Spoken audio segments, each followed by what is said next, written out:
Good evening again. For those of you that just walked in, thank you so much for your patience, especially for those of you who are here on time or early. Really, really appreciate you taking your time out, especially on a very precious Friday evening, to spend this time together. I hope that this will be a really helpful session and time as we spend this, thinking a little bit about our lives and thinking about what is important to us. My name is Pauline, for those of you who don't know me. I'm one of the pastors here in this church. My passion, right from day one, is actually to help people to grow emotionally and spiritually in a healthy manner, both individuals as well as in communities. So, being able to do wholeheartedly is actually something that I'm really excited about. Something I was slightly nervous about as well in the beginning of this day, because I was thinking, how am I going to put this all together in a way that, hopefully we will all understand, benefit, and find some space to be able to respond to as well. So can I invite you just to join me in a word of prayer as we commit this time to the Lord. If you're not a Christian and you're not used to praying, please feel free to just, sit by and just give us a moment of silence, okay?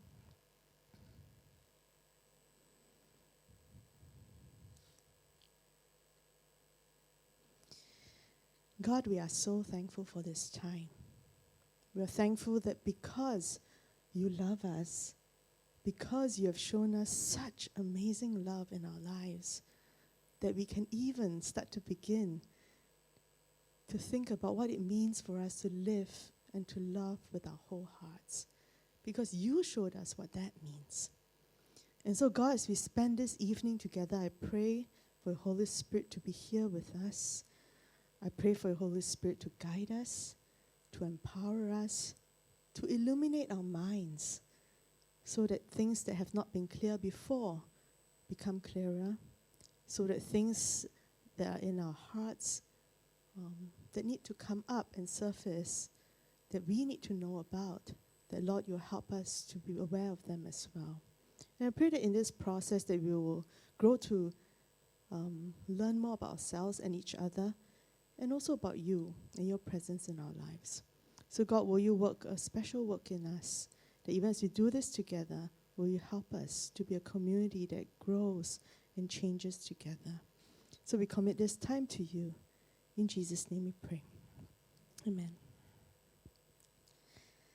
Well, let me start this evening by asking you two questions, okay?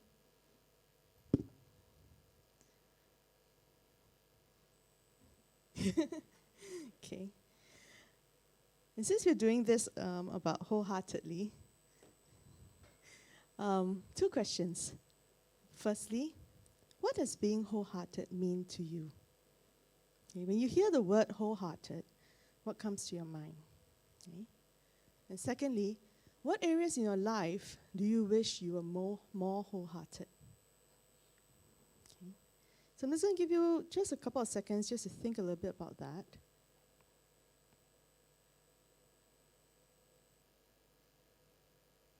And if you have your notebooks, your journals with you, your iPads, your phones, or whatever you have with you, please feel free to take them out. I hope that tonight will be a very interactive session. If we could, we would probably have a circle or something, but we can't do that because of the numbers of people we have.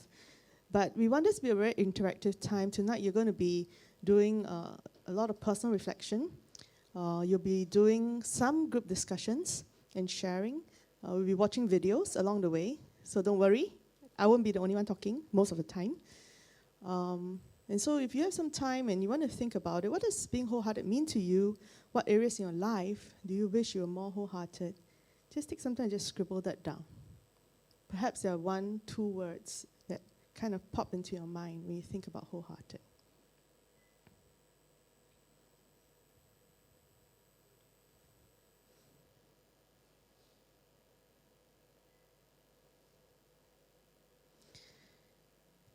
What does it mean to be wholehearted? Anyone? Those scribbling or those not scribbling? Yes? Yes, Sean. Surrender. Wow, that's a really great word. I mean, what do you mean when you say surrender? Small stuff really bothers me a lot, and I can bother about certain small stuff for months. Keep thinking about it again and again and again, and I feel very uneasy because sometimes my mind and my heart don't synchronize with each other. And I'm a person who's more, I would say I'm more an emotional person, so sometimes my emotion will take over more than my mind. When both combine together, it becomes one of the worst enemy, I would say. Yeah. So when you say surrender, you're saying surrendering to... I think surrendering to God that, a lot of time I know I cannot control a lot of things, but there are times that I'm trying to control, or most of the time I'm trying to control. And I think also to my life, I think that's something. So when you think about wholehearted, you're thinking about actually having your mind, your heart in sync as you place that in God's hands and allowing God to work, right?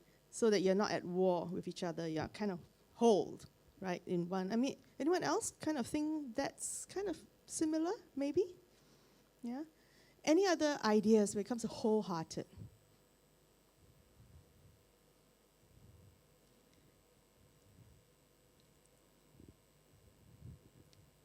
Yes. Passion. Passion? Did you say that? Wow. Can you explain that a little bit, please? Well, I think something that you do willingly, something that you enjoy, not by force. Great. Something that you do with your whole heart, right? You're passionate about it, willingly. Nobody's actually forcing you. Actually want to do this, right? Cool, right? Anyone else? Wholehearted. What does that mean to you? And for some of you, any areas in your life you want to be more wholehearted? I think wholehearted to me means doing something with that you enjoy the most, and that thing consumes most of your time. Like Or baking most and of your cooking? energy. Or eating. Or eating? Wow. Yeah, so something that you enjoy tremendously, right? Something that you kind of, when you're doing it, you're completely immersed in it, right? Right? Yeah, that's great. Any areas in your life that you wish you were more wholehearted in?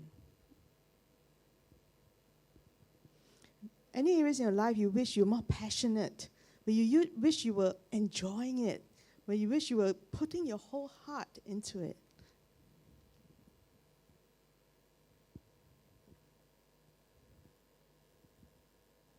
Yes? No? Too private to share? It's okay, huh? Hold on to that thought, all right? As we go along, we're going to think a little bit, all right, in the process. What does it mean to be wholehearted? It's a lot of what you guys said. It means we're all in. We're all in, we're passionate, we love what it is that we do, we love who we are, we're doing it with our entire hearts, right? And actually, it's interesting that, Sean brought up the thing about the wall between mind and heart, right? Because when you're wholehearted, it also means that your mind, your body, your soul, your spirit is all in sync. And you're able to kind of bring yourself into a situation, into life. So it means I'm all in, right? In a lot of ways, it's about exercising courage, compassion, connection every day, every single day. And we're going to unpack some of those things as we go along, okay? But just as we start, right, I want to caveat, right? Must give respect where it's due, give credit where it's due. Tonight, this session, right, most of it, majority of the portion of the materials I'm getting from is mainly from Brene Brown and Henry Nouwen, okay? These are two, I would say, teachers that I have been learning from. I have not met them directly, but I read from a lot of their works. I have sat with a lot of the things that they've written, and they've actually profoundly moved and changed me in some ways. And so a lot of what I'm presenting to you today and in the next two sessions is really part of that process for me as well, part of the experience for me as well. And I'm hoping that it will be profound for you, perhaps in a different way, perhaps life-changing for you, perhaps differently from me, but hopefully it'll be helpful to you. So why I say this is because none of what I'm going to say tonight is originally Pauline.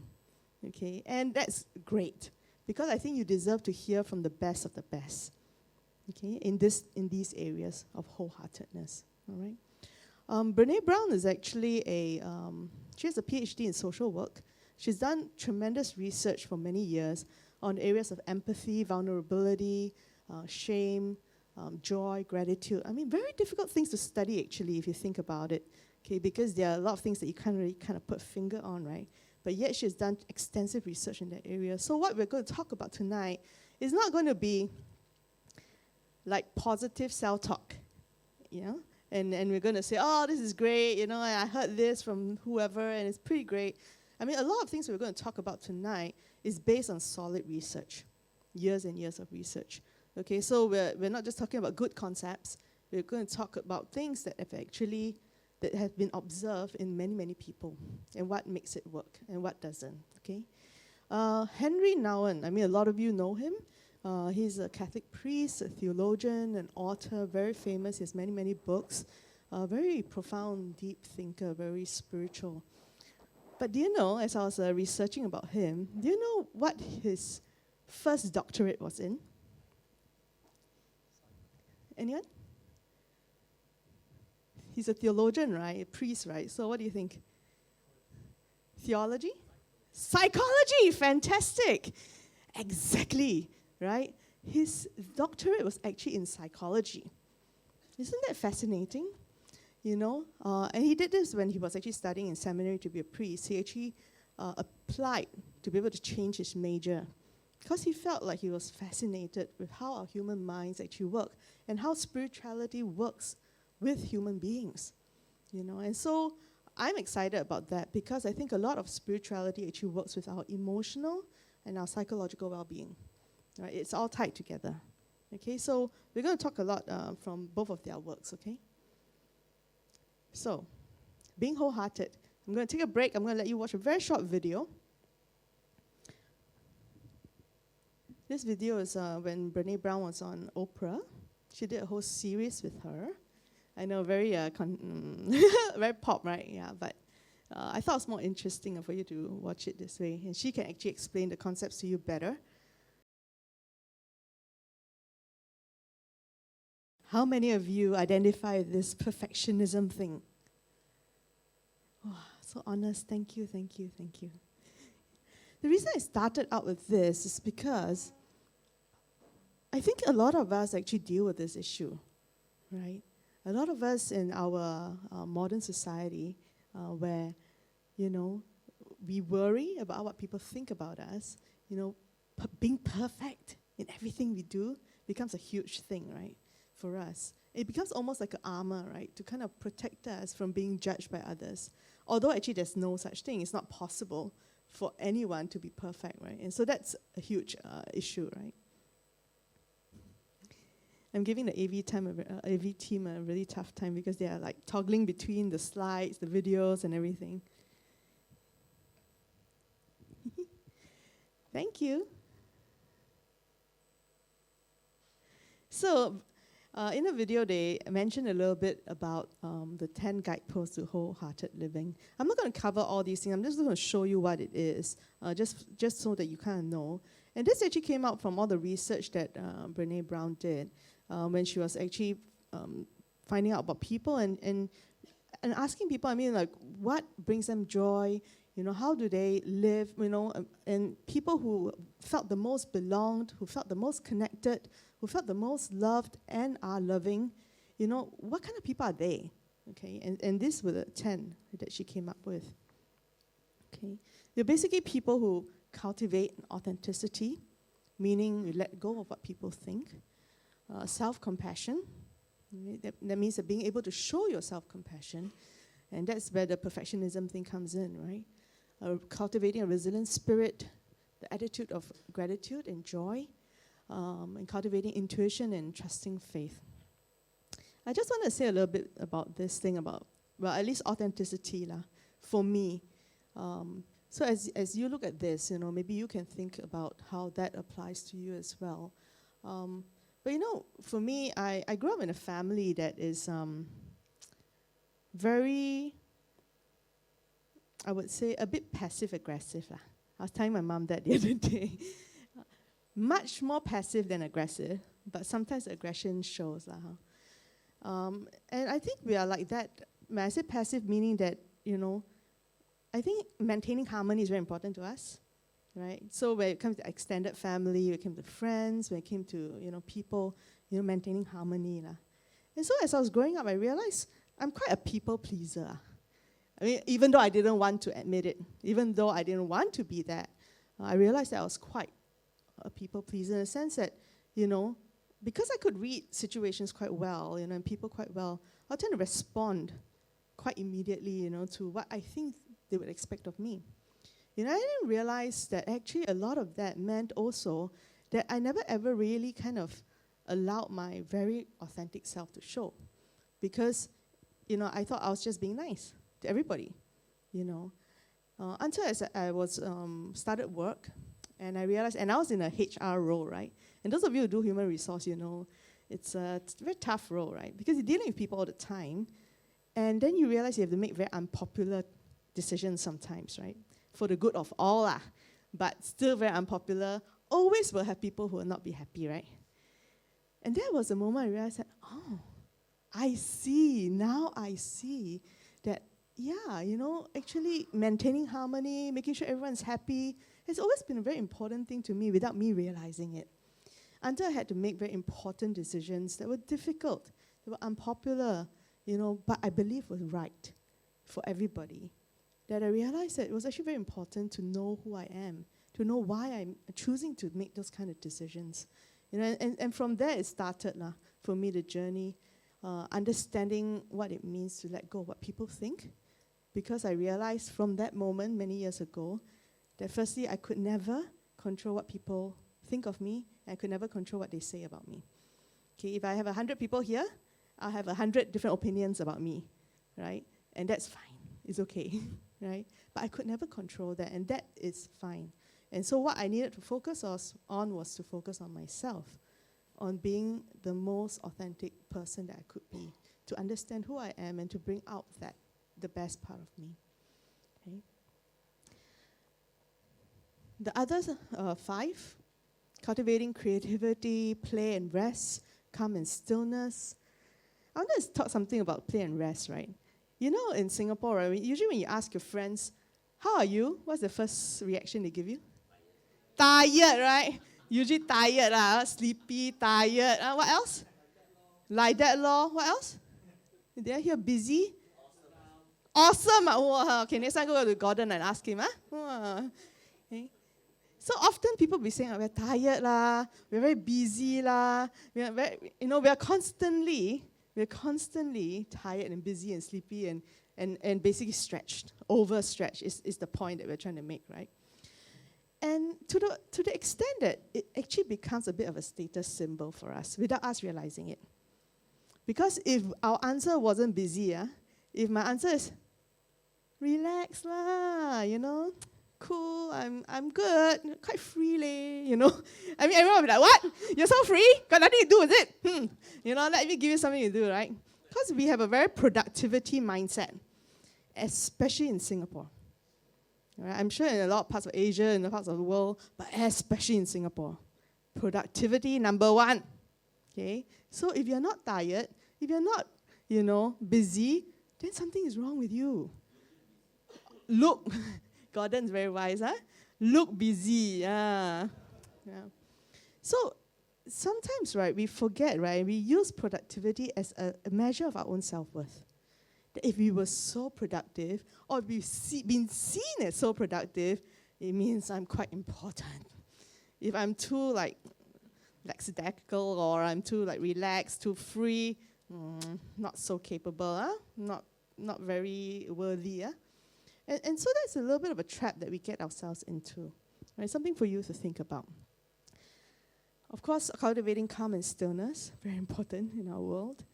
Meaningful work, laughter, song, and dance. And I really like this one. And I like this one because I've always liked dance, right? And laughter and song. Yeah, and it's actually about letting go of being cool and being always in control.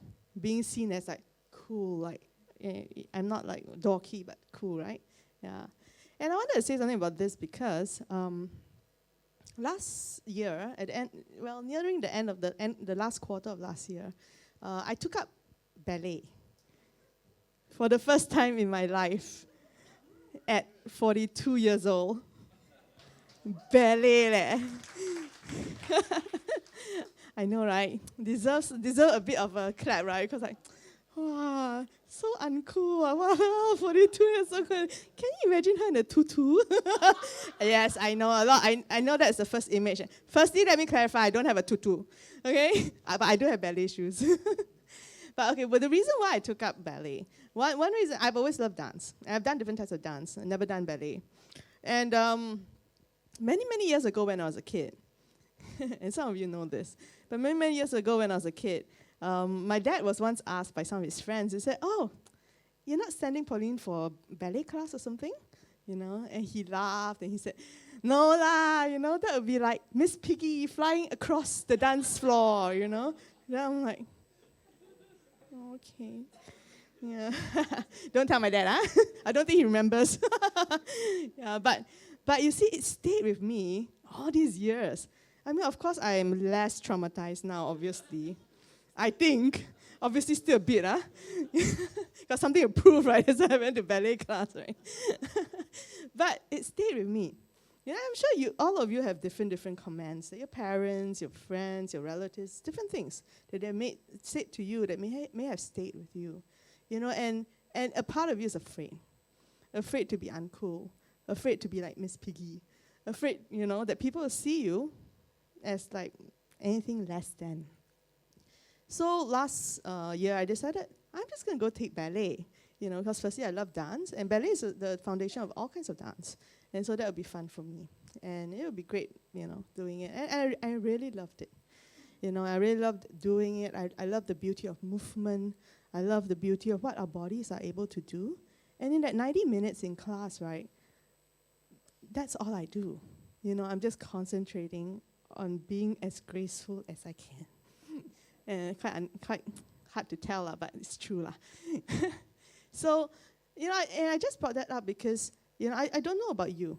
If there were different things, in your life that has happened that has stopped you from doing certain things because you were afraid to look uncool, because you're afraid that, people are going to look at you differently. And I wonder if that's something for us to revisit.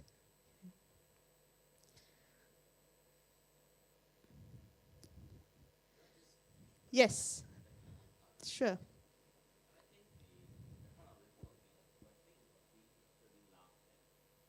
Of being cool. Absolutely. Yes, absolutely. It's a lot about judgment.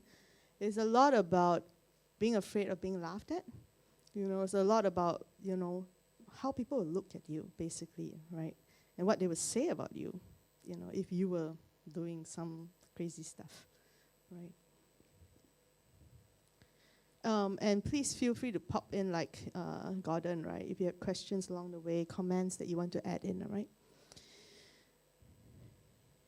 Both from the spiritual point of view and from the neurobiological point of view, from the emotional point of view, all of us human beings, right, we are wired for love, connection, belonging. It doesn't really matter what religion you come from, what spiritual tradition you come from. It doesn't matter if you're atheist or not, or whatever, right? The fact is that, biologically, we are all wired for love, connection, and belonging. That's how we were made. And that's how God tells us as well about ourselves, right? That when God made us in love, right? That we're made to love and to be loved. That love fills our entire beings even before we were born, right? In Psalm 139, how God very tenderly weaves us together in our mother's womb even before we're born. And God knew every day that would happen, every day that would take place in our lives even before we came to be. That's how much love and tenderness that God fills us as God is making us. So it is not an understatement to say that God made us in love, and that love fills our entire beings right from day one, even before we were born. And we were made to be beings of love in this world. You know, when I was thinking about this, I realized that I never really thought of myself as a being of love, right?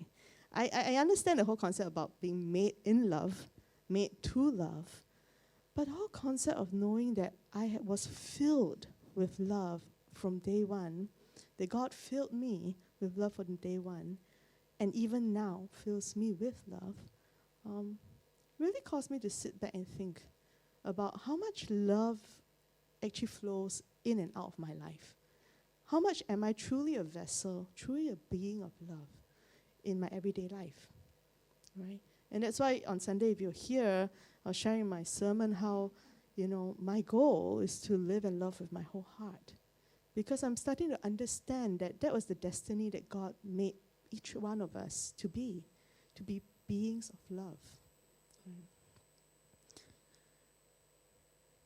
So from the time we were born, we need connection to thrive emotionally, physically, spiritually, and intellectually. Our innate need for connection makes the consequences of disconnection real and dangerous. Okay? In our world today, we are filled with technology, right? And we connect with each other through Facebook, Instagram, Twitter, many, many different ways, right? WhatsApp, yeah? The problem is that sometimes we confuse being communicative, meaning we're communicating something, with feeling connected. How often have you actually communicated with someone on Facebook or whatever, but not really feeling truly connected? Very often, right? It's very common, right? Because just because you are plugged in, it doesn't mean we feel seen and heard. Because the definition of connection is this. And this is not my definition, this is Brene Brown's definition. I'm just going to leave you to read it for a little while. Connection is not just talking to someone. Connection is not just communicating with someone. It's much more than that. We only feel truly connected when we feel seen, heard, and valued. Okay? Only when we feel seen, heard, and valued, when you can give and receive without judgment, when you derive sustenance and strength from a relationship, it's only then that you feel the energy of connection existing between two people. Does that make sense? So when we talk about connection, we're talking about something much deeper, but actually is very innate to us as human beings. That was what we were born to have or to need. It's important to us. And what is belonging? How many of you use the word fitting in, usually when you talk about belonging? Yes, right? Very common, right? Over the past year, right, I had a lot of different people in FCC come up to me, right? And they tell me, you know what? I just don't feel like I fit in, I mean, and yeah, I just have such a hard time fitting in. Everybody seems to have their own friends and groups. I don't really know if I can fit in. I feel odd, right? But very interestingly, right, there's actually a difference between fitting in and belonging. You know what's the difference? Fitting in is when we come to a situation like a community like this, and we think, okay, Gordon, it's like that, okay, and then assess everybody a bit, the situation. Then I try to become or do things so that I can be accepted here. So if Gordon, likes to sit like that, then I'll try to sit like him and, try and then if he likes to talk about certain things, I'll go talk to him about that, So when we talk about fitting in, it's about us trying to change or trying to adapt ourselves, like chameleon, adapt ourselves in order to fit into a community or a group, okay? Nothing wrong with that per se, but there's a difference. Because when you try to fit in, right, you will never actually truly feel belonged. Never. Because that is not the definition of belonging, right? Belonging, right, at the heart of it, doesn't require us to change who we are. It requires us to be the people that we are. It's basically us showing up, letting ourselves be seen, and being known as we really are. And it's only then when we truly feel belong. When people can see you for who we are, where we can actually be who we are, and feel like, cool, I'm accepted here. It's only then that we actually feel belonging.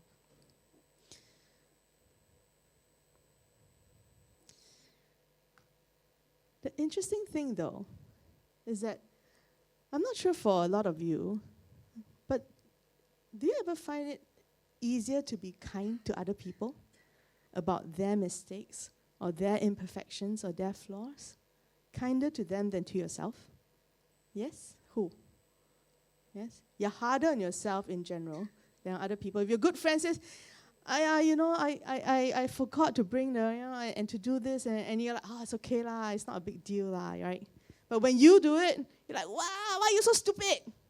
Yeah, I'm such an idiot, I always forget to do, and you're talking to yourself that way, right? Right? And that's a funny thing, right? We actually will talk to ourselves in that way, in a way that we'll never actually tell somebody we love. Someone who's close to us, our friends, our family, our partners. We'll never talk to them that way, but we will talk that way to ourselves. Isn't that interesting? And the reason why I bring this up, right, is because belonging starts with self-acceptance. And this is shown by research, right?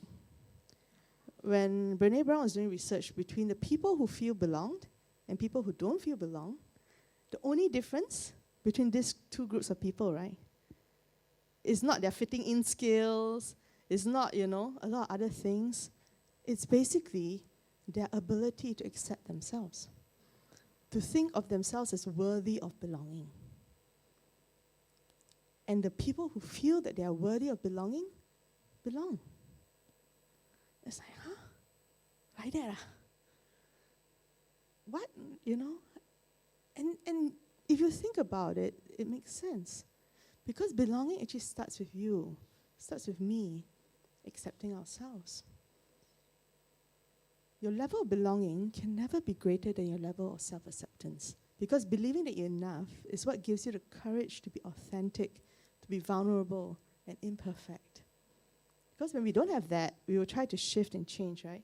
Try and adapt, be a chameleon, try to be more like Gordon. Hopefully I can fit in with him, The problem with that is what? All of us know, right? Have you ever met people and said, wow, that person trying so hard? Or not? Have, right? You know, right? You know when somebody is trying very hard. You know when somebody is trying so hard to fit in that they faking it. Right? And it's human to do that, right? Because if we don't know anywhere else, we'll try to fake it lah. But the problem is that when you fake it, you lose yourself and people know. As if for some reason we're all very clever lah. For some reason we all know. We all can sense when someone is genuine, when someone is authentic, when someone, is truly confident, is truly friendly. We all can sense when someone's not. And then we start thinking, why is she or he acting this way? A bit weirdly, Right? They said, trying too hard, and then you're like, okay, bye. See you. Yeah, so that's the funny thing, right? And so it boils back down to actually our own self-acceptance. Because that is what's going to affect your ability to be authentic, your ability to be vulnerable, and to be imperfect and to be okay with that, with other people. Okay. Yes, Gordon. So actually, I think it was one of the sessions here at FCC. I'm not sure whether with Gary, yourself, Mel, or somebody, that we talked about living for yourself or living for others.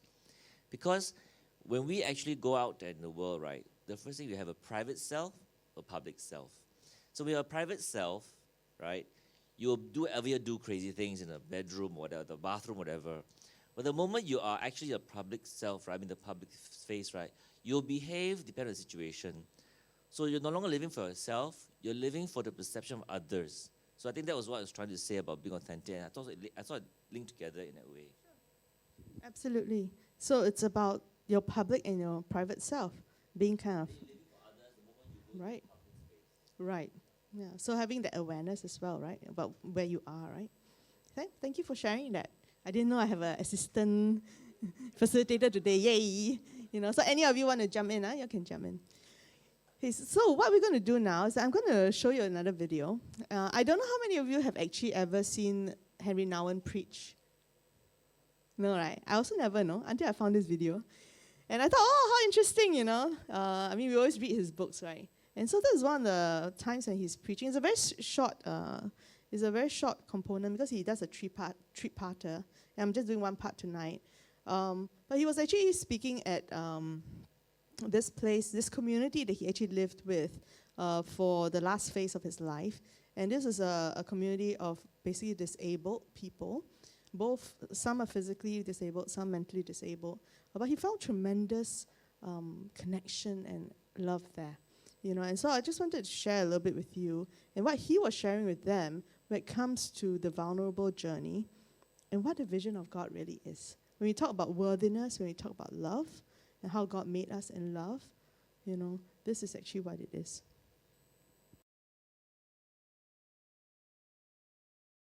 We're going to pause here for just a little bit. I'm not sure what you got out of that talk. Sounds very simple in some ways, right? Put in very simple language, right? But he talked about drawing close to the heart of God. He talked about how we were made in love from all of eternity. That God was holding us in God's heart for all of eternity. What does that mean to you? What does that mean to your own self-worth? What does it speak to you about being loved? Just going to pause and allow you to think about that. And think about whatever else came out at you when you're watching that.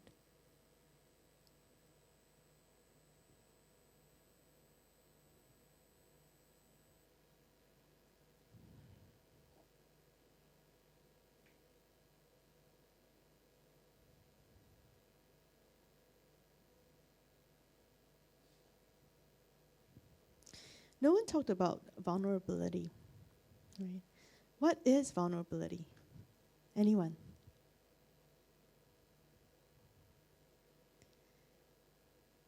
What's the first word that comes to your mind? Maybe you don't know the definition. What's the first word that comes to your mind? You say, vulnerability. Huh? Sorry? No, Jimmy? Sorry? Fear. Is it fear? Fear. Yeah, absolutely. Fear is a huge word, right? When you think about vulnerable. Anything else? Weakness. Absolutely, right? That is one of the most common associations we have with vulnerability, right? That being vulnerable is being weak, right?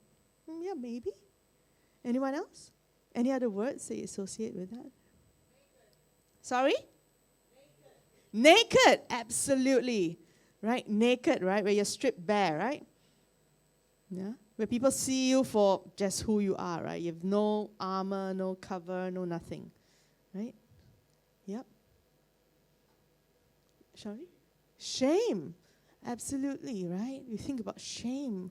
That when we are vulnerable, when we are weak, naked, shame. All very powerful words, right? Things that kind of uncomfortable for a lot of us when we think about that.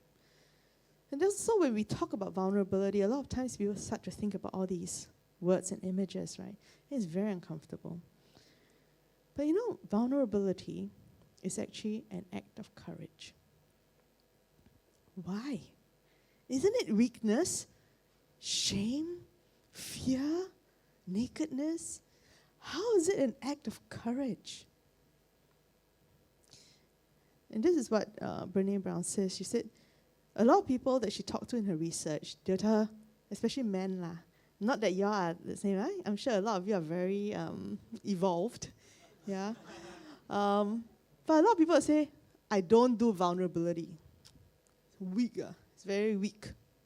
I'm strong. Strong people, not vulnerable. But I said, the thing is that the reality is that we do it every day. Whether we like it or not, we do it every day. It is not a choice. We all have those moments, when we are placed in that vulnerable moment, right?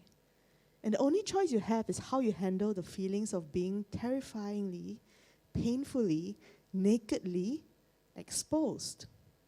Right?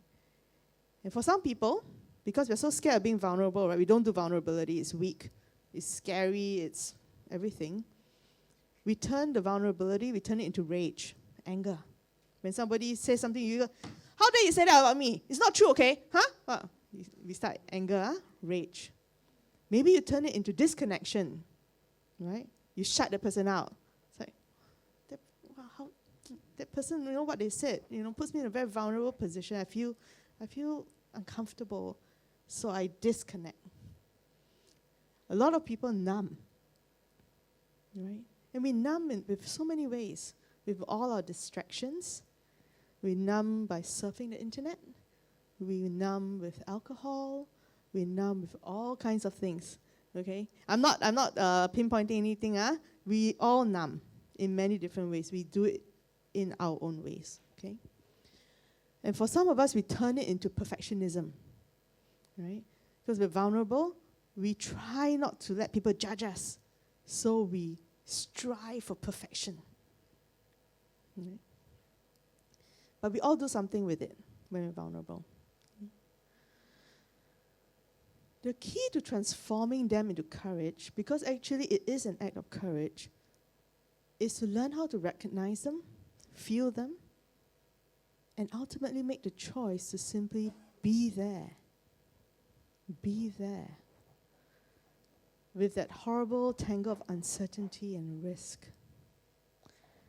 When you know what you're feeling and why, you can then slow down, you can breathe, you can pray, ask for support, make choices that reflect who you really are and what you believe, so that you can be there, so that you can show up, not disconnect, not react in rage, not numb yourself, not distract yourself, but be there. And that's when vulnerability is an act of courage. I don't know how many moments, and what kind of moments do you feel most vulnerable? Yeah, I just wanted you to think about those a little bit. Okay? I'm going to let you watch a video as you think about that, and later on we'll have some kind of discussion. This video is called The Price of Invulnerability. I think a lot of us have actually watched The Power of Vulnerability, right? The TED Talk that Brene Brown did a couple of years ago. And so I thought I would show you this TED Talk instead, because it brings out certain angles that is quite interesting. And it's basically the cost or the price of being invulnerable. If we think that we can choose not to be vulnerable, the cost is very great, and this is what it is. Okay?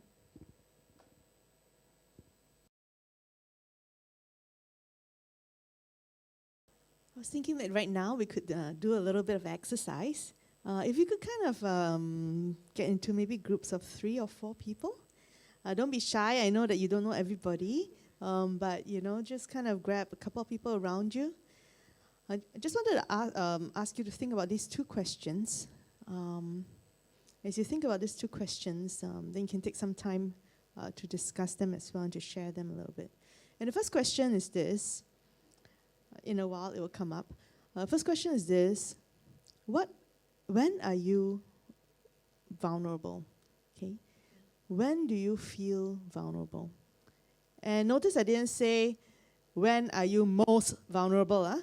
Because I don't need you to share your most vulnerable and difficult and uncomfortable thing, okay?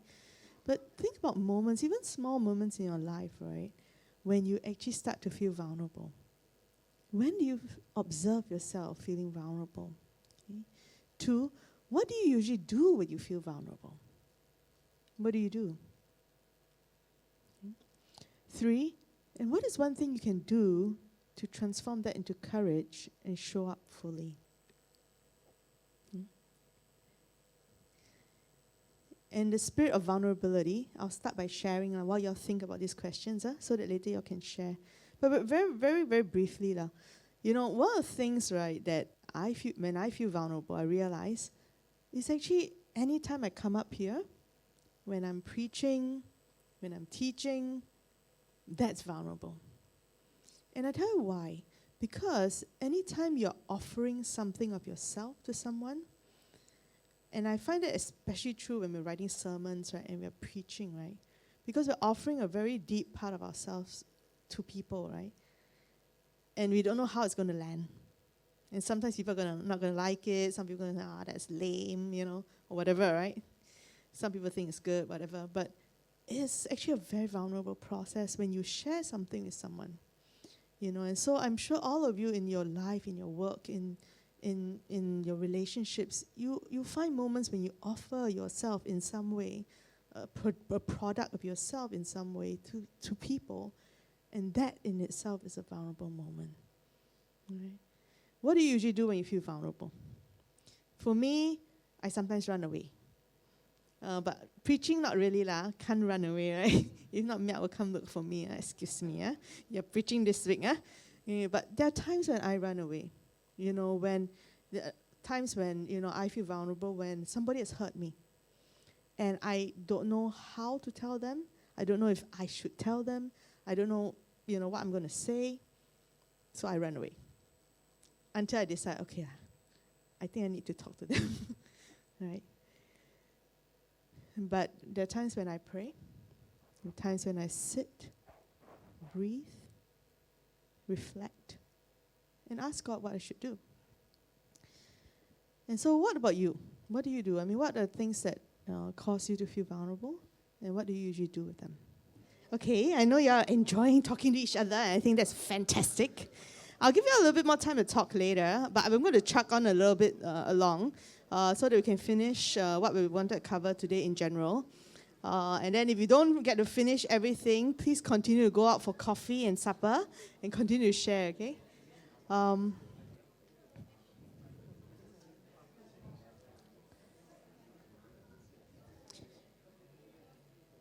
going to show you a video. Okay, this one we will just move on. I'm going to share with you a video on shame. Because we talked a lot about how, about being vulnerable. We talked a lot about connection and belonging. But one of the biggest barriers to true connection and belonging is actually shame, right? The reason why we find it hard to be vulnerable is because of shame. So I just wanted to show you this video a little bit so you understand a little bit more about that, because we all think we kind of understand what it means, but there's actually a lot that goes into it. So let's watch this video first, okay?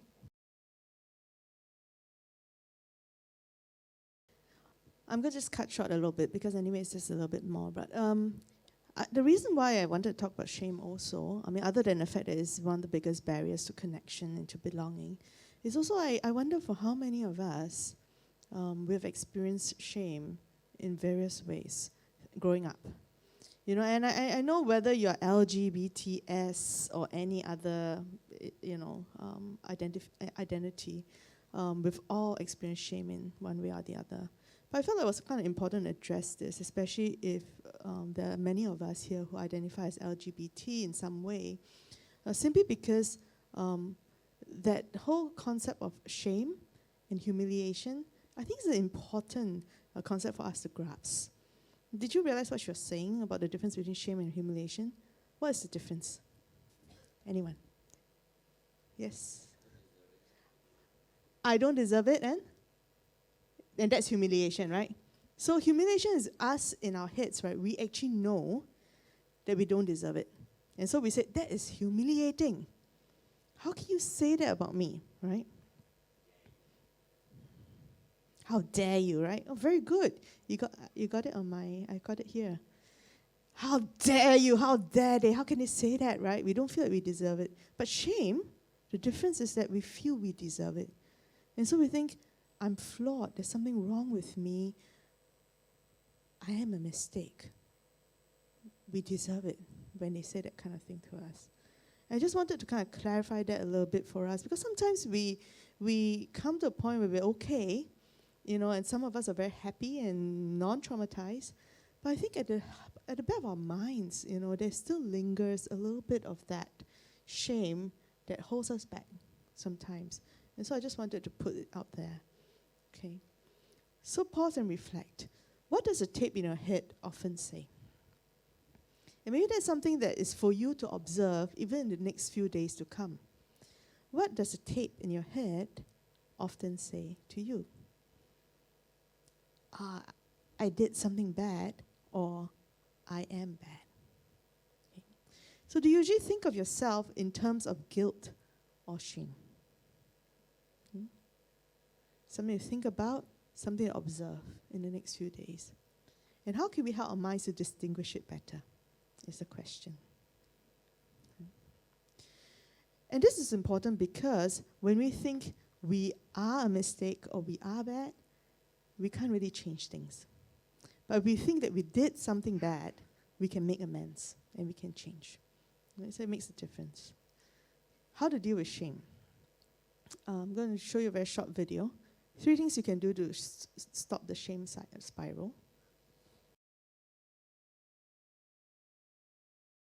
Right? A lot of us go like, what shame, right? Because shame actually, a lot of it is also about our sense of unworthiness. The moment you feel unworthy, that is shame, right?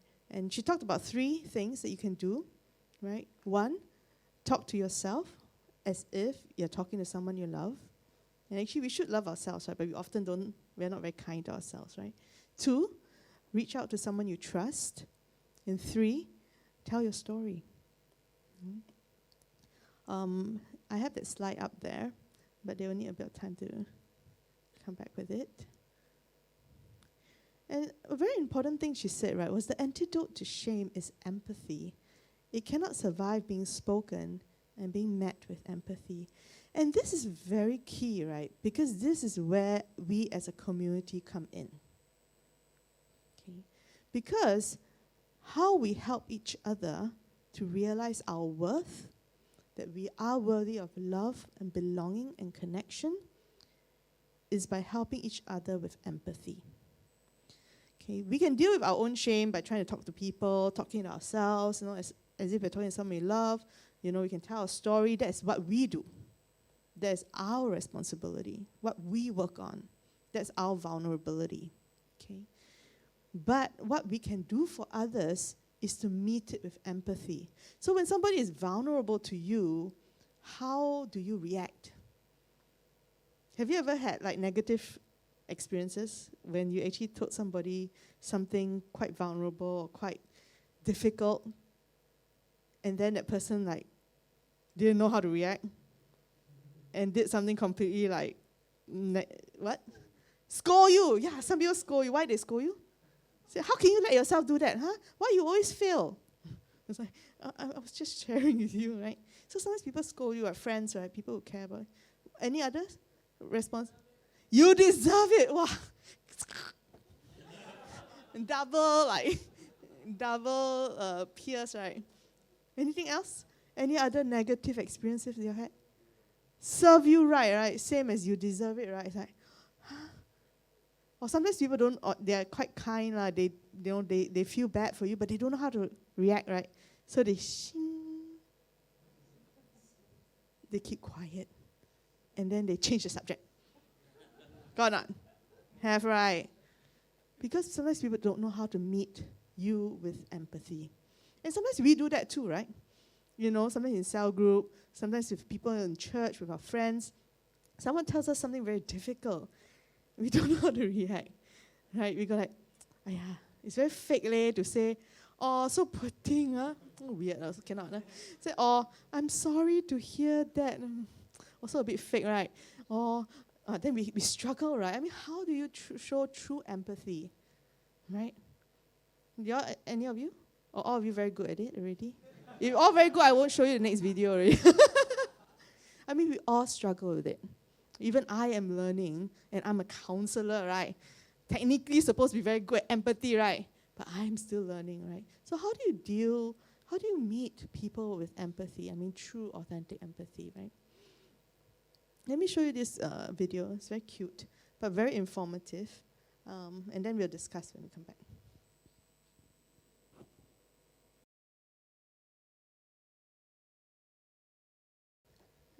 Just hug. So next time people come to you, it is a good way. Because sometimes words there are no words, right? Sometimes when people tell me very difficult things, I just sit with them and I sigh with them. Because sometimes there are just no words. So, let me ask you, right, just some reflection questions, right? What do you usually do or say when people come to you with an issue? How do you usually express empathy? I mean, so far lah. And it's okay even if you say, at least.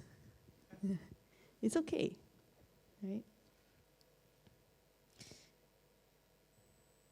And there's some things for us to think, and you can go back to your groups and discuss a little bit.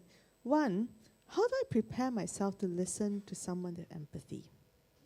What does it take for you to be non-judgmental, for you to be there with a person and to feel with that person? And you realize in the video it says, to feel with that person, you have to access your own difficult feelings. And that's what makes most of us run away most of the time and go like, oh, poor thing, okay. Right? Because to feel with another person, we need to access our own difficult feelings. Right? So how do I prepare myself to listen to someone with empathy? One. Second, what are some helpful things to say and do or not say and do when we want someone to know we're there for them? So you can share ideas with each other. Because some of you may have really good ideas, right? And so just take that time to just reflect and discuss. Okay? About 5 minutes, Interesting ideas that you heard from each other? Yeah.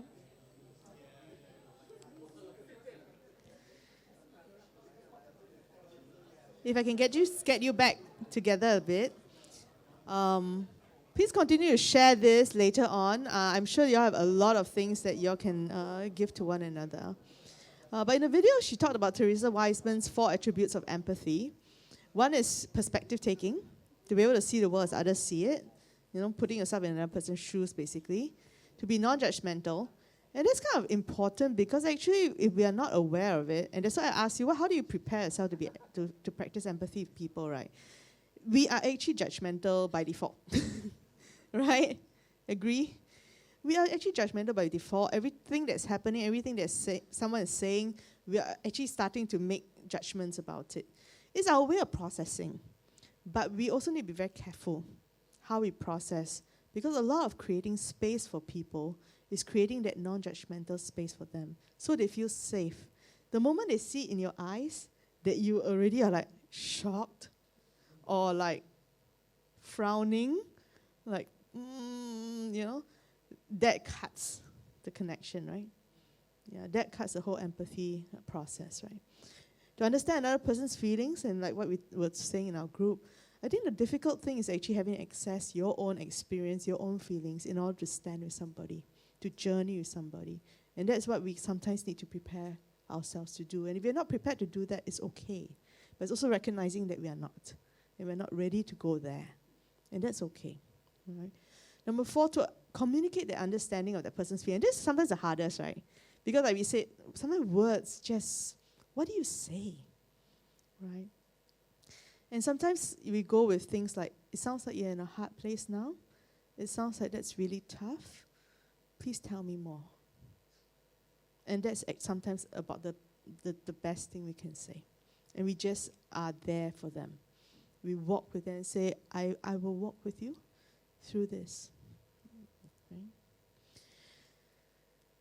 Okay, so when we talk about connection, well, what it means to build true connection, to have belonging in a community, we're talking about two things, right? One is vulnerability and one is empathy. And earlier on I explained, right, vulnerability a lot of times is something we are working on ourselves. We are trying to figure out who we can share with, what we can say, getting over our fears, opening up ourselves. So that's why I put there, mostly working on ourselves while we practice with a few people. Vulnerability can only happen when you talk to people, right? I'm not saying tell everybody your most vulnerable story, please don't. Okay, and please don't come and tell me also, it's okay. Huh? But pick and choose people who have earned the right to hear your story. Okay, that's why I say few. Practice with a few. Don't go around and tell everybody. Tell those who have earned the right to hear your story. Okay, but it's mostly a work that we do on ourselves, and then we practice with people by opening up. Empathy is something that we do for others. We create that safe space, that non-judgmental space. We create that opening for people to share their vulnerabilities or their struggles or where they are in their lives, and we hold that space for them. And that's when we practice empathy. See, the bottom line is this. Whether you're doing vulnerability, whether you're doing empathy, the point is that we need each other to grow. It cannot happen in a vacuum. It cannot happen alone. I cannot sit up on a mountain and try to vulnerability, empathy, connection. I can't, all right? Because it happens not in a vacuum. And we need one another, badly or goodly, like what Nawan says. And that's where it all comes together. I'm going to leave you with these two quotes for tonight. One is by Brene Brown. She said, authenticity is not something we have or don't have. It's not like you have authentic people and inauthentic people. It's not that. It is a practice, a conscious choice of how we want to live. It's a collection of choices we have to make every day. It's about the choice to show up and be real. Owning our story and loving ourselves through that process is the bravest thing that we will ever do. Owning our story and loving ourselves through that process is the bravest thing that we'll ever do. And next is a quotation from Noah, and he says, when we honestly ask ourselves which person in our lives means the most to us, we often find that it's those who, instead of giving advice, solutions, or cures, have chosen rather to share our pain and touch our wounds with a warm and tender hand. The friend who can be silent with us in a moment of despair or confusion, who can stay with us in an hour of grief and bereavement, who can tolerate not knowing, not curing, not healing, and face with us the reality of our powerlessness. That is a friend who cares. Vulnerability and empathy. We have a couple of minutes before we end. I was wondering if any of you had any questions. Because we covered a lot of material today, covered a lot of concepts, a lot of things going on. Did you have any questions or any thoughts that you wanted to add on to?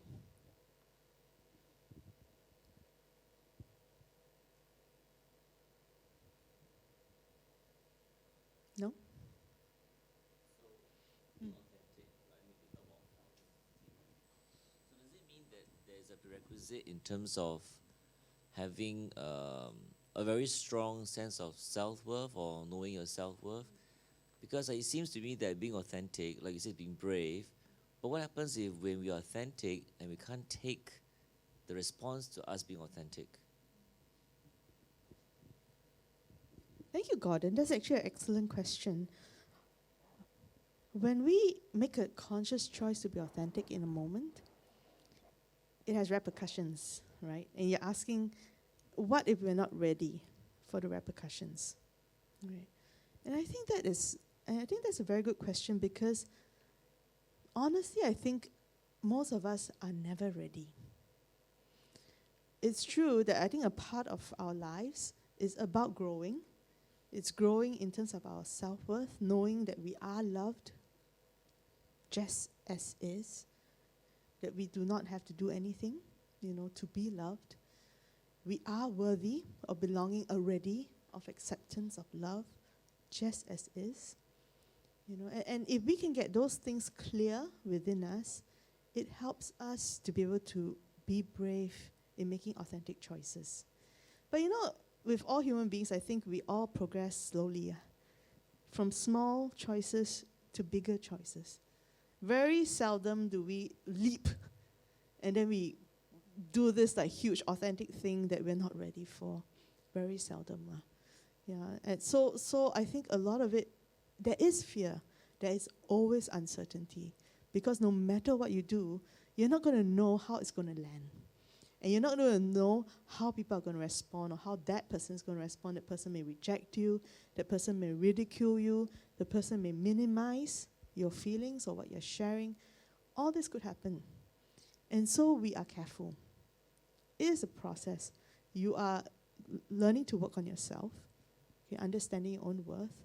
You're also learning who can you be authentic. I mean, of course, you try to be authentic to everybody, but who can you be truly vulnerable to? And like I mentioned just now, right, you're not going to be vulnerable to everybody, not in a deep, deep way. We try to be vulnerable as a community, So when I do my sermons, for example, there are stories I share that are vulnerable. But I am very mindful about why I'm sharing that story and if I'm comfortable sharing that story. And that landing not just with this congregation, but on video, seen by anybody. And I need to be okay with that. And okay with any response that might come in because of that. So it's a very mindful and conscious choice as well.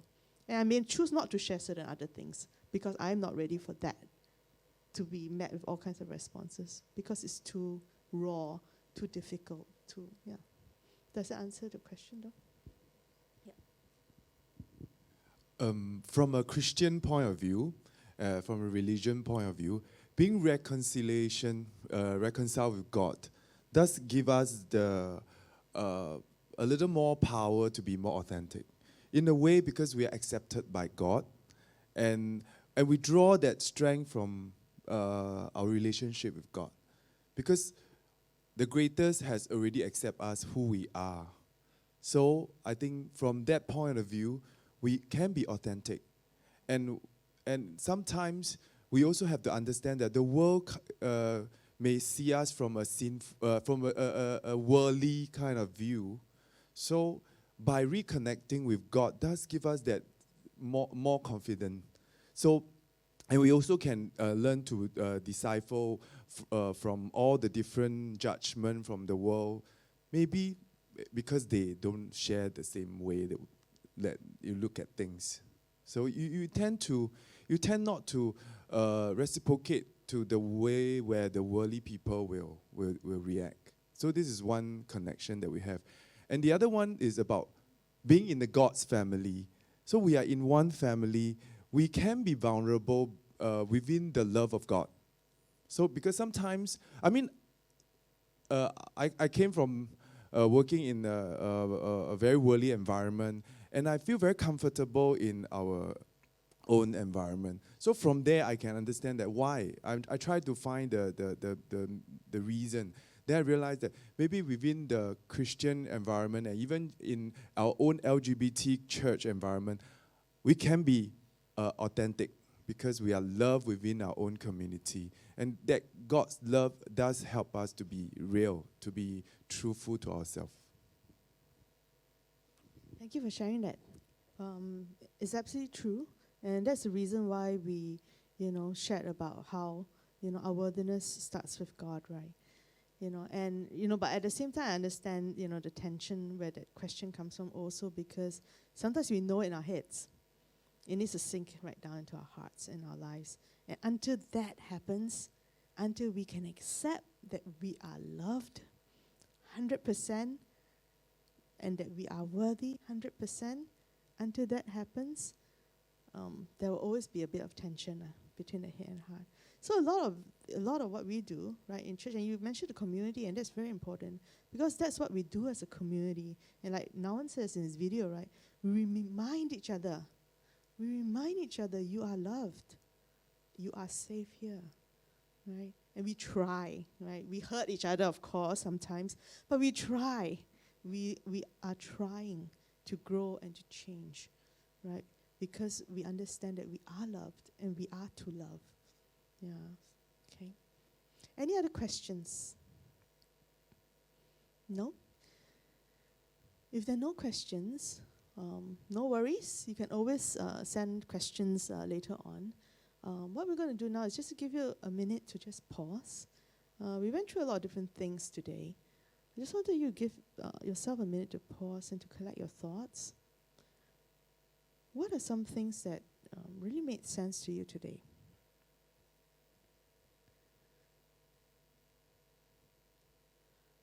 What's one or two things that you heard today or talked about today that was new to you?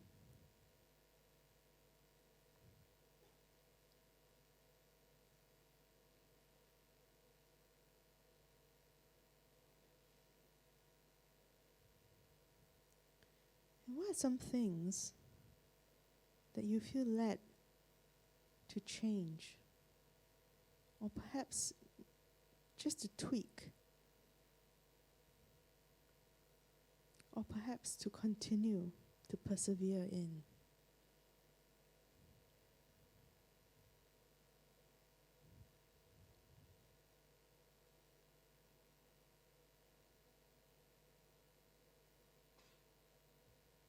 And as you ponder about these thoughts, I wanted to give you some time to create intentions with God.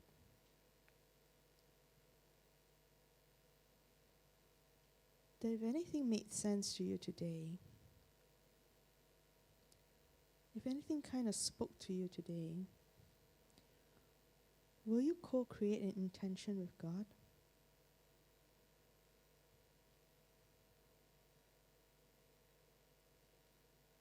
Will you tell God,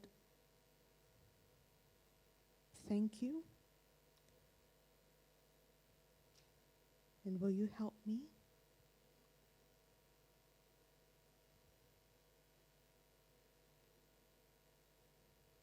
To make the intention into a reality.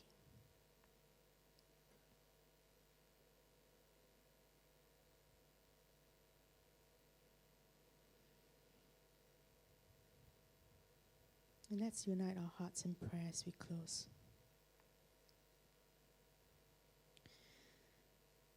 God, we thank you.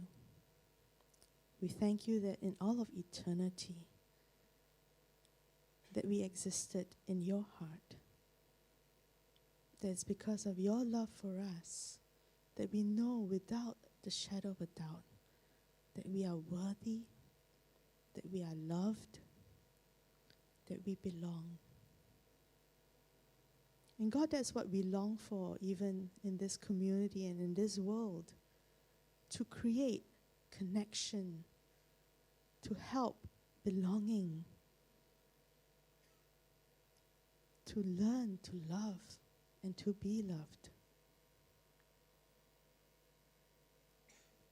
God, as we struggle with vulnerability, with shame, with empathy, God, will you teach us each and every day to make conscious choices, choices to be authentic, choices to show up and be real, choices of connection, of courage, of love. So God, we thank you for this time that we could spend together. We pray that even as we move in the next few days, that you continue to move with us, continue to work in us, continue to use us as your beings of love, so that others may be drawn to you. In Jesus' name we pray. Amen. Well, thank you so much for your time and attention and your participation tonight. I am amazed because I can only imagine how tough it must be for you at the end of a long work day to spend these few hours here with us. But I'm very thankful for your presence. I'm going to leave you with homework. That is my act of love to you, my present to you. For those of you who have never watched The Power of Vulnerability, or you have watched it a long time ago, I encourage you to go check it out on the TED Talks. I think this is one of the very powerful TED Talks that really explains what vulnerability is and why it's important. And even if you've seen it before, please go ahead and check it out again. I think I've seen it a couple of times, and each time it teaches me something new. The other, and this is one question that y'all didn't ask, but I'm sure you'll ask along the way, and it is, who do we tell our vulnerable and shame stories to, and who do we don't tell, right? And earlier on we talked about empathy and how like some people like scold you, or they run away, or they keep silent, or they change subject, or they accuse you, or they say you deserve it. Okay, those are the people, right, that you don't want to talk to, right? So if you want a certain idea, a better idea of what it is, you can check out the video, 6 types of people who do not deserve to hear your shame story, because we share with those who earn the right to hear our stories, okay? What I'm going to do is that I'll be able to send you the links to all the videos that we saw today so that you can review it if you wanted to on your own. If you want to get the links to these videos as well, you can send me your email address to my email address, and then I will send it out to you. Is that okay? Great. Thank you so much for your time and for your attention and for holding that space. Have a very good evening and a very good weekend ahead.